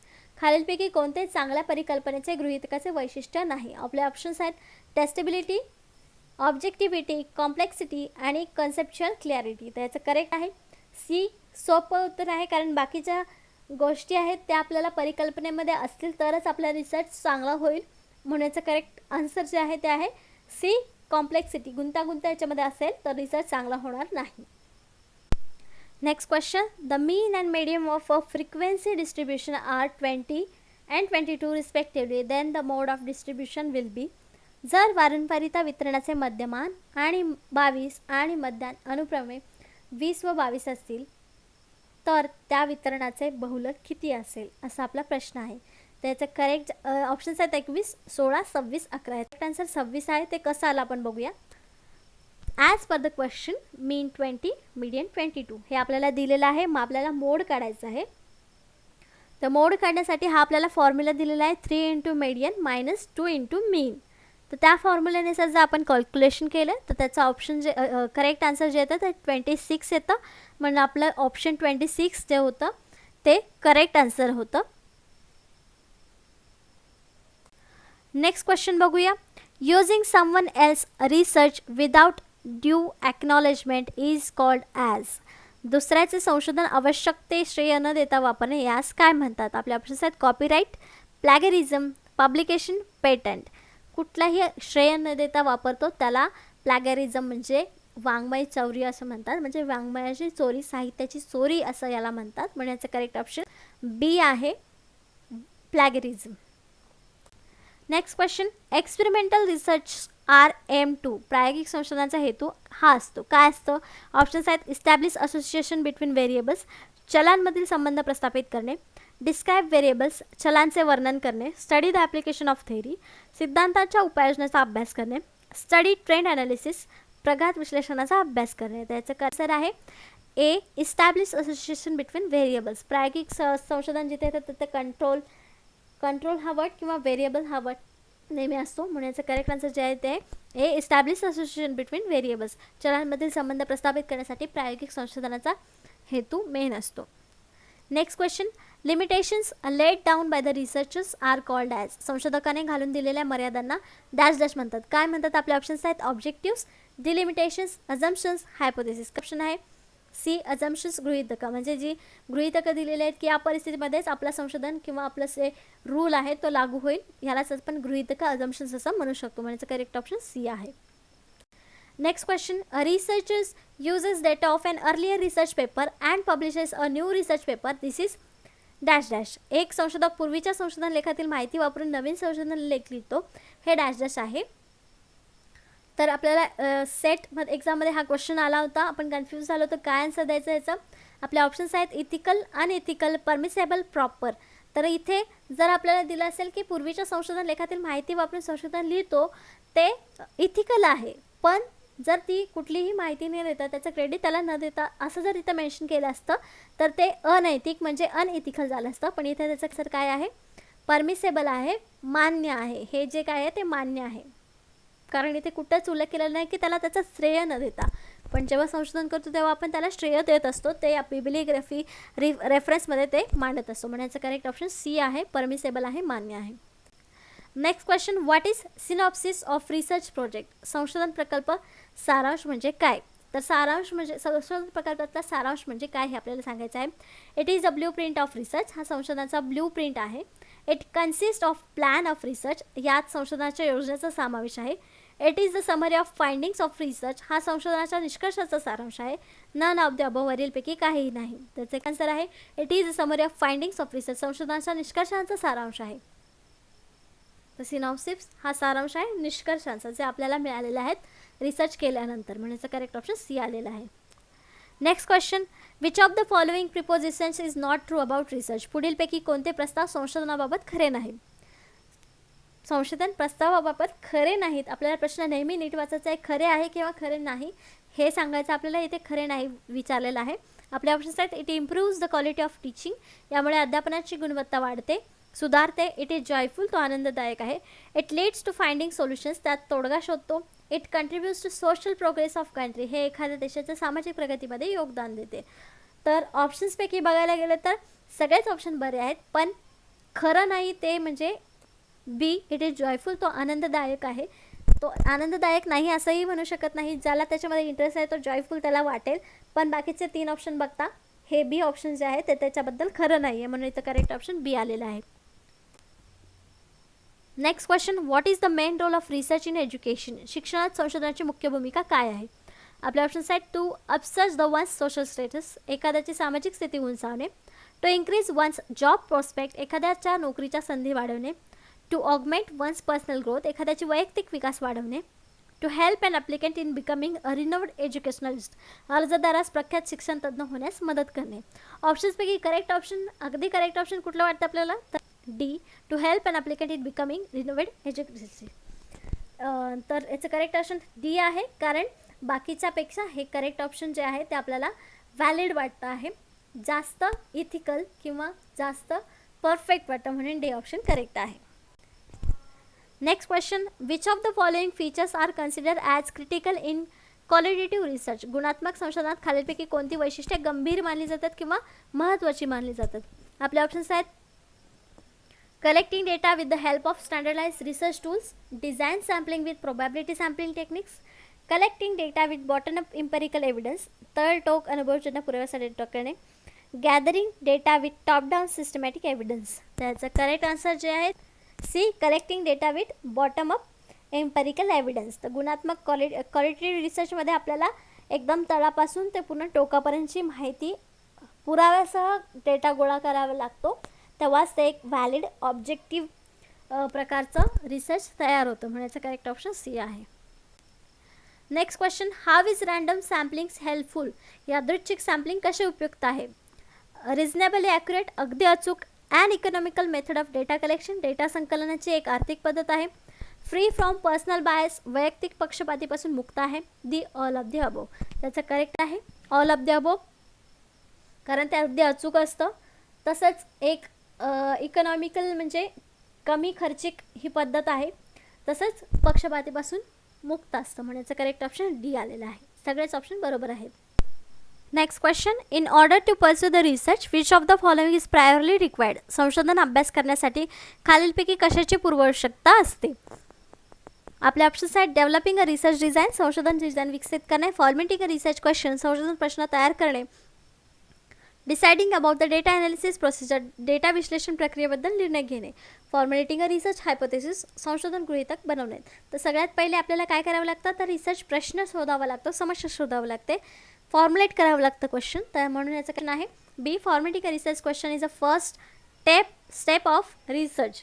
संशोधन अभ्यासासाठी खालील कशाची आवश्यकता असते, तर क्वेश्चनची आवश्यकता असते, म्हणजे याचा करेक्ट ऑप्शन बी आहे. Next question, which one among the following statement is falls in the context of participatory research? सहभागी संशोधनाच्या संदर्भात खालीलपैकी कोणते विधान चुकीचं आहे?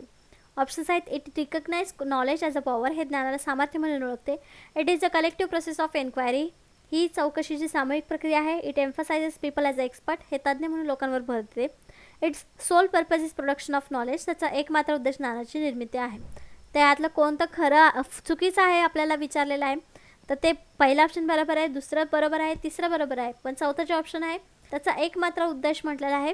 मग याचा एकमात्र उद्देश हा नाही, त्याचे अनेक उद्देश आहेत संशोधनाचे, म्हणून ह्याचं करेक्ट ऑप्शन जे आहे ते डी आहे. हे स्टेटमेंट चुकीचं आहे पार्टिसिपेटरी रिसर्चच्या संदर्भात. Which one among the following statement is true in the context of the testing of hypothesis? गृहीतकांच्या चाचणीच्या संदर्भात खालीलपैकी कोणते विधान खरे आहे? आपले ऑप्शन्स आहेत it is only an alternative hypothesis that can be tested, हे केवळ वैकल्पिक गृहीते आहेत ज्याची चाचणी केली जाऊ शकते. It is only the null hypothesis that can be tested, हे केवळ शून्य गृहीतके आहेत ज्याची चाचणी केली जाऊ शकते. Both the alternative and null hypothesis can be tested, पर्यायी आणि शून्य गृहीतक दोन्ही चाचण्या केले जाऊ शकतात. Both the alternative null hypothesis cannot be tested. तर गृहीतकाबद्दल चाचणीबद्दल करेक्ट आन्सर जे आहे याचं आहे बी, हे केवळ शून्य गृहीत आहे ज्याची चाचणी केली जाऊ शकते. It is the only null hypothesis that can be tested, हे त्याचं करेक्ट आन्सर आहे. हे विधान इथे खरं आहे. Next question, which of the following does not correspond to characteristics of research? पुढीलपैकी कोणते संशोधनाच्या वैशिष्ट्यांशी संबंधित नाहीत? आपले ऑप्शन्स आहेत रिसर्च इज नॉट पॅसिव्ह, संशोधन निष्क्रिय नाही. रिसर्च इज सिस्टमॅटिक, संशोधन पद्धतशीर आहे. Research is not problem oriented, संशोधन ही समस्या प्रधान नाही. रिसर्च इज नॉट प्रोसेस, संशोधन ही एक प्रक्रिया नाही. तर इथं आपल्याला विचारलेल्या वैशिष्ट्यांशी संबंधित कॅरेक्टर नाही, त्याचं आन्सर आहे ते आहे D, research is not process. Research he process आहे, पण इथे नॉट दिलेलं आहे, म्हणून एक त्याचं ऑप्शन चुकीचं आहे, वैशिष्ट्य चुकीचं आहे, म्हणून ऑप्शन डी हे करेक्ट आहे. नेक्स्ट क्वेश्चन, हाऊ टू जज the depth of any research? कोणत्याही संशोधनाच्या खोलीचा अंदाज कसा घ्यावा? डेप्थ रिसर्चची कशावरून आपण घेऊ शकतो किंवा मोजू शकतो? तर आपले ऑप्शन्स आहेत बाय रिसर्च टायटल, संशोधन शीर्षकावरून, बाय रिसर्च ड्युरेशन, संशोधनाच्या कालावधीवरून, बाय रिसर्च ऑब्जेक्टिव्ह, संशोधनाच्या उद्देशावरून, by total expenditure on research. खर्च, उद्देश, कालावधी आणि शीर्षक यापैकी कशावरून आपण अंदाज घेऊ शकतो? तर त्याचा आन्सर आहे C, by research objectives. Objective काय काय आहेत संशोधनाचे त्याच्यावरून त्याच्या खोलीचा अंदाज येऊ शकतो, म्हणून याचं करेक्ट ऑप्शन सी आहे. Next question, which of the following is not the method of research? पुढीलपैकी कोणती संशोधन पद्धत नाहीत? आपले ऑप्शन्स आहेत survey, historical, observation and philosophical. त्याचं आन्सर आहे डी, फिलॉसॉफिकल. तात्विक जे आहे ही रिसर्चची पद्धत नाही, म्हणून याचं करेक्ट ऑप्शन डी आहे. Next question, circle graphs are use to show, वर्तुळालेख दर्शवण्यासाठी वापरला जातो. काय दर्शवण्यासाठी? आपले ऑप्शन्स आहेत how is a one part related to the other part, how various sections share in a whole, how is one whole related to another whole, how are various parts related to the whole. त्याचं answer आहे D, how are various parts related to the whole. कारण आपण एका पाय चार्टमध्ये वेगवेगळे भाग दर्शवत असतो, म्हणजेच तिथे वेरियस पार्ट्स रिलेट करत असतो एका गोष्टीशी. जसं आपण जगामध्ये पाणी किती आहे, जसं पिण्यायोग्य पाणी किती आहे, वापरणारं पाणी किती आहे किंवा खारं पाणी किती आहे, याचं वेगवेगळ्या पार्टमध्ये पाण्याशी संबंधित लावतो. म्हणजे याचं करेक्ट ऑप्शन डी येणार आहे. संपूर्ण भागाशी विविध भाग एक कसे संबंधित आहे हे इथं दाखवलं जातं.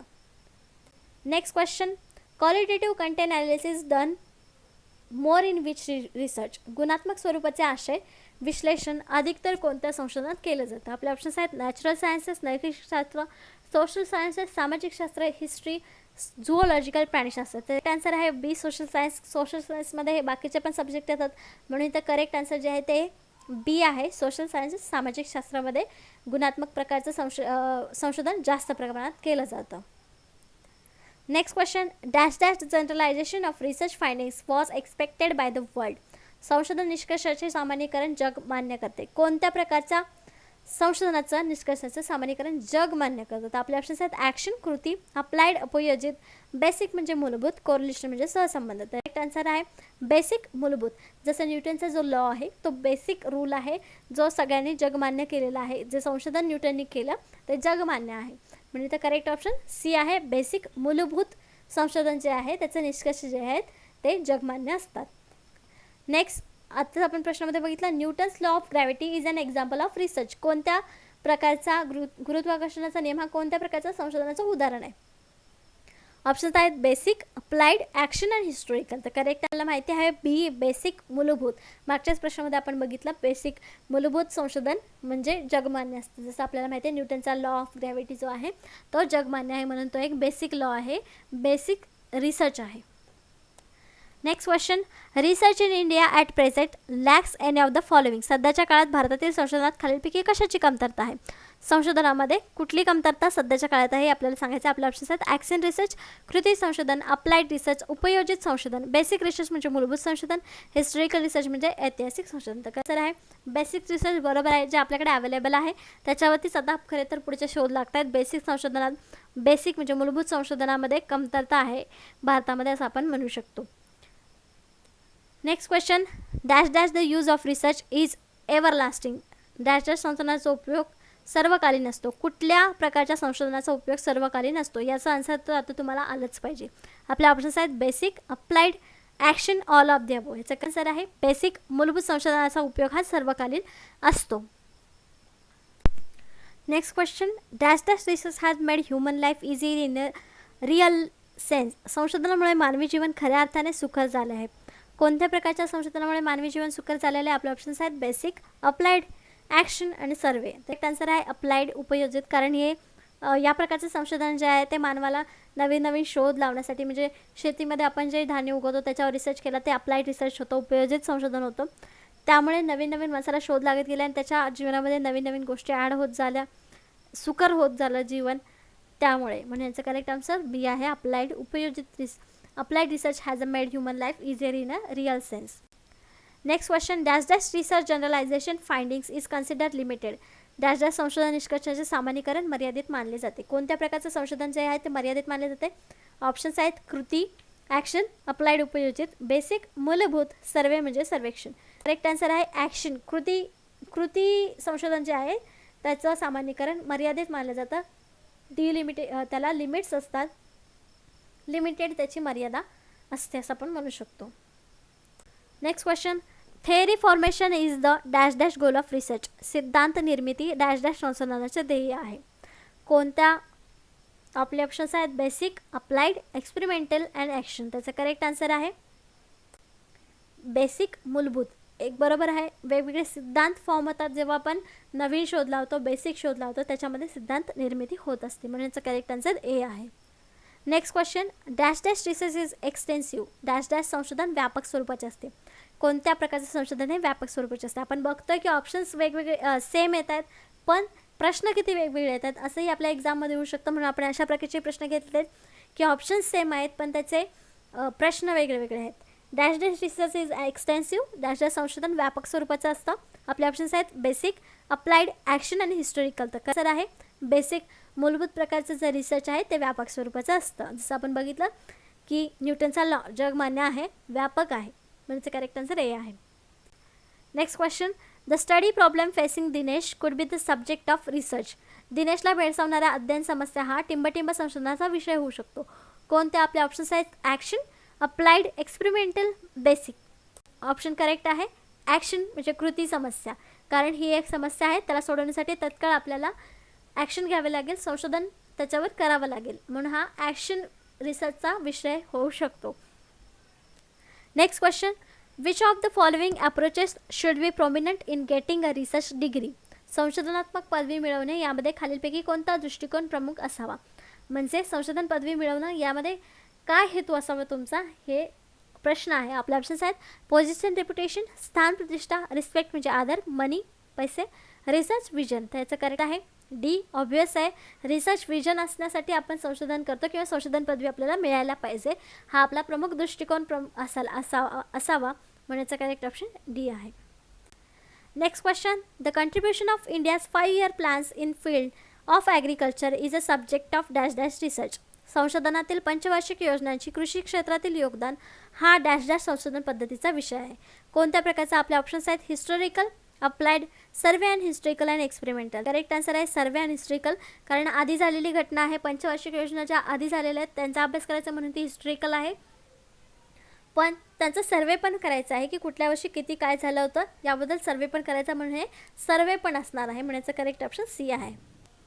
Next question, in historical research dash dash is not a primary source. ऐतिहासिक संशोधनामध्ये हा डॅश डॅश प्राथमिक स्रोत नाही. आपले ऑप्शन्स दिलेले आहेत, त्यापैकी काय एक स्रोत नाही आहे ते सांगायचं आहे. ऑप्शन्स आहेत coins, supreme court decision, copper plate, text books. त्याचा आन्सर आहे टेक्स्ट बुक्स. टेक्स्ट बुक्स त्या लिहिलेल्या असतात किंवा एखाद्या संस्थेने तयार केलेले असतात, म्हणून हा जो आहे तो प्राथमिक स्रोत होऊ शकत नाही. इथे जे बाकीचे 3 ऑप्शन्स आहेत ते प्रायमरी स्रोत आहेत ऐतिहासिक संशोधनाचे. Next question, historical research examines the authenticity of documents by. ऐतिहासिक संशोधनात कागदपत्रांचा खरेपणा व अधिकृतता डॅश डॅशमधून तपासली जाते. कशामधून? आपले ऑप्शन्स आहेत इंटरनल ट्रीटमेंट्स, आंतरिक चिकित्सा, एक्सटर्नल ट्रीटमेंट्स, बाह्य चिकित्सा, एक्सटर्नल आणि इंटरनल, आंतरिक बाह्य चिकित्सा, कॉम्प्रेहेन्सिव्ह ट्रीटमेंट्स, सर्वस्पर्शी चिकित्सा. त्याचा आन्सर आहे बी, एक्सटर्नल ट्रीटमेंट. बाह्य चिकित्सेने ऐतिहासिक संशोधनामध्ये ही कागदपत्रे किंवा खरेपणा अधिकृतता तपासली जाते, म्हणण्याचं करेक्ट ऑप्शन बी आहे. Next question, the research chooses the tools of data collection according to which of the following.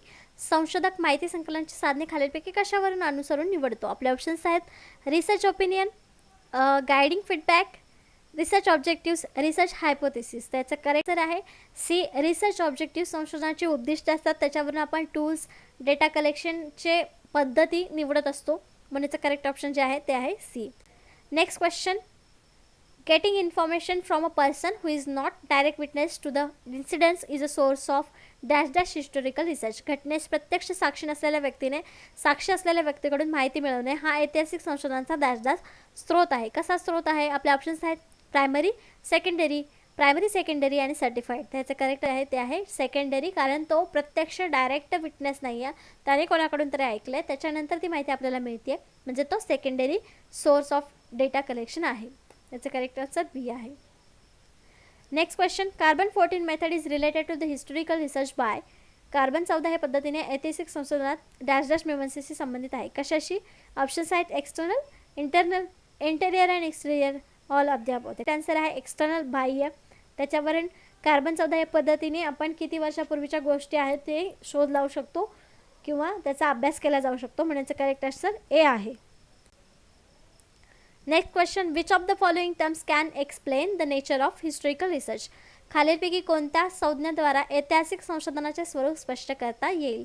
Options आहेत लॉजिट्युडनल, उदग्र, एक रेषीय, cross sectional, intense and italic perforated, none of this. त्याचं आन्सर आहे ए, लॉजिट्युडनल, उदग्र, एक रेषीय प्रकारच्या गोष्टीमुळे संज्ञेद्वारे ऐतिहासिक संशोधनाचे स्वरूप स्पष्ट करता येईल, कारण इतिहासामध्ये क्रोनॉलॉजिकली आपण त्याचा अभ्यास करत असतो, म्हणजे करेक्ट ऑप्शन ए आहे. Next question, uncontrol observation is a feature of dash dash research. अनियंत्रित निरीक्षण डॅश डॅश संशोधनाचे वैशिष्ट्य आहे. कुठल्या संशोधनामध्ये अनकंट्रोल्ड रिसर्च केलं जातं, ऑब्झर्वेशन केलं जातं? तर ऑप्शन्स आहे historical and experimental, experimental and survey and historical, basic and historical. Correct answer आहे सर्वे अँड हिस्टॉरिकलमध्ये अनकंट्रोल ऑब्झर्वेशन केलं जातं, कारण ह्याच्यामध्ये आपल्याला स्वतः ऑब्झर्वेशन कशाचं करायचं असतं? ऑलरेडी असलेल्या डेटाचं ऑब्झर्वेशन करायचं असतं, म्हणून ह्याच्यामध्ये अनकंट्रोल ऑब्झर्वेशन हे फीचर आहे. मग याचा ऑप्शन आपल्याला सी मिळालेला आहे. Next, the researchers need to have a high level of insight and thinking ability to analyse information of dash dash research. टिंबटिंब संशोधनात माहितीच्या विश्लेषणासाठी संशोधकाची अंतर्दृष्टी व विचारक्षमता उच्च कोटीची असणे आवश्यक आहे. कोणत्या संशोधनामध्ये विचारक्षमता उच्च कोटीची असणे आवश्यक आहे? ऑप्शन्स आहेत एक्सपेरिमेंटल, सर्वे, हिस्टॉरिकल, ॲक्शन. तर आन्सर आहे हिस्टॉरिकलमध्ये, कारण ते ऑलरेडी घडून गेलेलं असतं, त्याचा अभ्यास करणं आपल्याला प्रत्यक्ष आपण तिथं नसतो, जो डेटा मिळतो त्यातून आपल्याला अभ्यास करून मग आपल्याला त्याचा निष्कर्ष काढावा लागतो. म्हणून इथं आपल्याला विचारक्षमता उच्च कोटीची असावी लागते, अंतर्दृष्टी चांगली असावी लागते, म्हणून याचं ऑप्शन सी करेक्ट आहे. Next question, a research paper, एक शोध निबंध काय असतो किंवा त्याबद्दल कुठलं स्टेटमेंट करेक्ट आहे? आपले ऑप्शन्स आहेत, is a compilation of information on topic, एखाद्या विषयावरील माहितीचे संकलन. Contents original research as a deemed by the author, लेखकाद्वारे मानले जाणारे मूळ संशोधन आहे.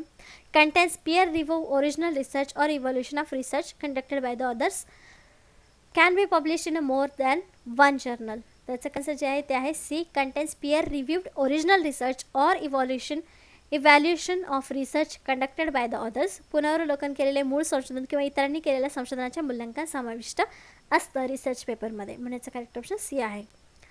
Next question, x post facto research means, भूतपूर्व पोस्ट वास्तविक संशोधन म्हणजे काय? एक्स पोस्ट फॅक्टो काय आहे ते सांगायचं आपल्याला. ऑप्शन्स आहेत, the research is carried out after the incidents, the research is carried out prior to the incidents, the research is carried out along with the happening of an incidence, the research is carried out keeping in the mind the possibilities of incidents.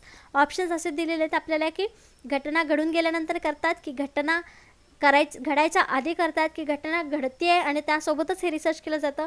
आणि दुसरं आहे की आपल्याला ते लक्षात घ्यायचं आहे, मनात धरायचं आहे आणि मग त्याची पॉसिबिलिटी लिहून मग तो रिसर्च करायचा आहे. त्याचं करेक्ट आन्सर आहे A, the research is carried out after the incident. घटनेनंतर हे संशोधन करण्यात येतं, म्हणून ह्याला आपण एक्स पोस्ट फॅक्टो रिसर्च असं म्हणतो, म्हणून करेक्ट ऑप्शन आपल्याला ए मिळालेलं आहे. Next question, the research that AIIMS at immediate application is, तत्काळ अर्ज करण्याच्या उद्देशाने हे संशोधन केलं जातं. कोणतं संशोधन आहे तर आपले ऑप्शन्स आहेत action research, empirical research, conceptual research and fundamental research. त्याचं करेक्ट आहे ए, ॲक्शन रिसर्च. तात्काळ अर्ज करण्याचा म्हणजे तात्काळ लागू करण्याच्या उद्देशाने हे संशोधन आपण करत असतो, म्हणून इथं करेक्ट आन्सर आहे A, action research is aimed at immediate application. Next question, identify the incorrect statement, चुकीचं विधान ओळखा. आपले ऑप्शन्स आहेत, a hypothesis is made on the basis of limited evidence as starting point for further investigation. A hypothesis is a basis of reasoning without any assumptions of its truth. Hypothesis is proposed explained for the phenomenon. Scientific hypothesis is a specific theory. The correct आहे D, scientific hypothesis is a scientific theory. वैज्ञानिक परिकल्पना एक वैज्ञानिक सिद्धांत आहे, हे correct answer. याच्यातलं चुकीचं विधान आहे. बाकीचे तिन्ही ऑप्शन्स जे आहेत, विधानं जी आहेत ते बरोबर आहेत. Next question, research is not considered ethical if it, संशोधनास नैतिक मानले जात नाही जर ते काय असेल, याच्यापैकी ऑप्शन्सपैकी कुठलं जर असेल संशोधन तर ते नैतिक मानलं जाणार नाही. आपले ऑप्शन्स आहेत, tries to prove the particular point, एखादा विशिष्ट मुद्दा सिद्ध करण्याचा प्रयत्न करतो. Does not ensure privacy and anonymity of the respondent, गोपनीयता आणि प्रतिवादीची निनावीपणाची खात्री देत नाही. Does not investigate the data scientifically, is not of a very high standard, फार उच्च दर्जाचे नसेल तर. त्याचं करेक्ट आहे बी, जर तो प्रायव्हसी आणि एनॉमिनिटीची खात्री देत नसेल रिस्पॉन्डंटला तर तो संशोधन नैतिक मानलं जात नाही, अनैतिक मानलं जातं, म्हणण्याचं करेक्ट ऑप्शन बी आहे. Next question, conferences are mean for, परिषद डॅश डॅशसाठी आहेत. कशासाठी असतात परिषद? आपले ऑप्शन्स आहेत multiple target groups, group discussion, showcasing new research. त्याचं करेक्ट आहे D, all of the above. या सगळ्यासाठी आपण कॉन्फरन्सचा उपयोग करू शकतो किंवा कॉन्फरन्स या सगळ्यासाठीच वापरली जाऊ शकते, घेतली जाते, म्हणण्याचं करेक्ट ऑप्शन डी आहे. Next question, which of the following sampling method is based on probability, खालीलपैकी कोणत्या सॅम्पलिंग पद्धती ह्या संभाव्यतेवर आधारित आहेत? ऑप्शन्स आहेत convenient sampling, quota sampling, judgment sampling आणि स्ट्रॅटिफाईड सॅम्पलिंग. करेक्ट आन्सर, आपण लास्ट पण एक क्वेश्चन बघितला, पण वेगळा क्वेश्चन होता ना, ऑप्शन्स वेगळे होते, इथे ऑप्शन्स वेगळे आले आहेत. त्याचं करेक्ट आहे डी, स्ट्रॅटिफाईड सॅम्पलिंग. स्तरीकृत नमुना जो आहे तो प्रोबॅबिलिटी सॅम्पलिंगवर आधारित आहे. Next question, which one of the following is research tool? फॉलोइंगपैकी कोणते संशोधन साधन आहे? Graph, illustration, questionnaire, diagram. तर यापैकी करेक्ट आहे सी, क्वेश्चनायर. प्रश्नावली जी आहे ते डेटा कलेक्शनचा टूल म्हणून आपण वापरतो, त्यानुसार आपण डेटा कलेक्ट करत असतो, म्हणजे करेक्ट ऑप्शन सी आहे. Next question, workshop are mean for? कार्यशाळा डॅश डॅशसाठी आहेत. Giving lectures, multiple target groups, showcase new theories, hands on trainings आणि एक्सपिरियन्स. तर कार्यशाळा म्हणजे तिथे आपण नवीन काहीतरी शिकवतो किंवा शिकवण्यासाठी ती कार्यशाळा घेतली जाते. म्हणजे याचा करेक्ट आन्सर काय असणार आहे? ऑप्शन काय असणार आहे? D, hands on training, experience. प्रशिक्षण, अनुभवावर हात देण्यासाठी किंवा प्रशिक्षणासाठी कार्यशाळा ही वापरली जाते किंवा वर्कशॉप्स घेतले जातात. नेक्स्ट क्वेश्चन बघूया आणि आजच्या आपल्या सेशनचा एपिसोडचा हा शेवटचा प्रश्न आहे. 100वा, a small scale trial run of particular component is known as. एखाद्या विशिष्ट घटकाची लहान प्रमाणात चाचणी धाव काय म्हणून ओळखली जाते? आपले ऑप्शन्स आहेत pilot testing, pre testing, lab experiment, both A and B. Option तर करेक्ट आहे D, both A and B. तर लहान प्रमाणात जी चाचणी घेतो, धाव चाचणी ज्याला म्हणतात, त्याला पायलट टेस्टिंग किंवा प्री टेस्टिंग असं दोन्हीमधून काहीही म्हणू शकतो. म्हणून याचं करेक्ट ऑप्शन आपल्याला डी मिळालेलं आहे. ए आणि बी दोन्ही ऑप्शन्स इथे करेक्ट आहेत. अशा प्रकारे आपण रिसर्च मेथॉडॉलॉजी टॉपिकचे क्वेश्चन्स आपण कवर केलेले आहेत. यापैकी आपल्याला प्रश्न येणार आहेत, आलटून पालटून प्रश्न येतील. कधी ऑप्शन्समध्ये जे ऑप्शन्स होते त्यातून प्रश्न येईल, कधी प्रश्नांमधून आपल्याला नवीन ऑप्शन्स मिळतील. पण ज्या एक्झाम्समध्ये क्वेश्चन येतील त्यातले 3 ते 4 क्वेश्चन्स तुम्ही सहजपणे या व्हिडिओ थ्रू सॉल्व्ह करू शकता. असंच आपल्याला कंटिन्यू स्टडी ठेवायचं आहे एक्झाम क्रॅक करण्यासाठी. धन्यवाद अँड ऑल द बेस्ट.